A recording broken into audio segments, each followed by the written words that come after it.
अपनी हद में रह के सेवा करना।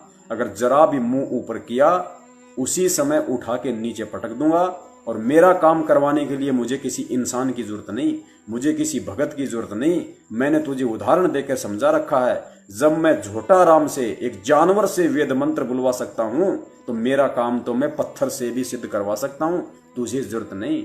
और सोच, अगर तुझे मैं निमित्त बना रहा हूं, अगर मैं तुम सत्सेवकों को यदि निमित्त बना रहा हूं, तो ये तुम्हारा सौभाग्य समझना कि ये तुम्हारे कर्म बन रहे हैं। कर्म, जहां एक तरफ तुम्हारे 70% भगत भाइयों के ये काल एजेंट लोग, राजनीतियां, आरक्षणबाजियां, उल्टे कर्म, दान लेकर, दान का दुरुपयोग कर कर, ज्योति पाठ का करवाकर उनके कर्म फुड़वा रहे हैं। और उसी संगत में से तुम 10-20% लोगों से मैं सत सेवा करवाकर उन भटके हुए लोगों को वापस भक्ति मार्ग पर लाने का सत संदेशा दिलवाकर तुम्हारे कर्म बनवा रहा हूं।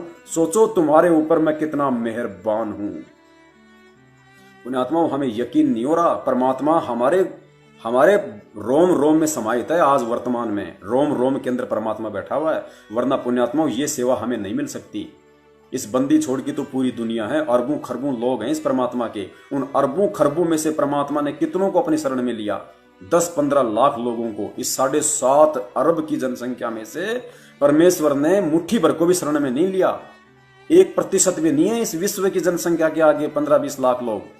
उस 15-20 लाख लोगों में से भी परमात्मा ने आज इन सेवाओं के लिए कितने सत्सेवकों को निमित्त बना रखा है। पुण्यात्माओं, कितनी बड़ी मेहर, कितनी बड़ी रजा उस परमात्मा की दृष्टि हमारे ऊपर है, हम आकलन नहीं कर सकते।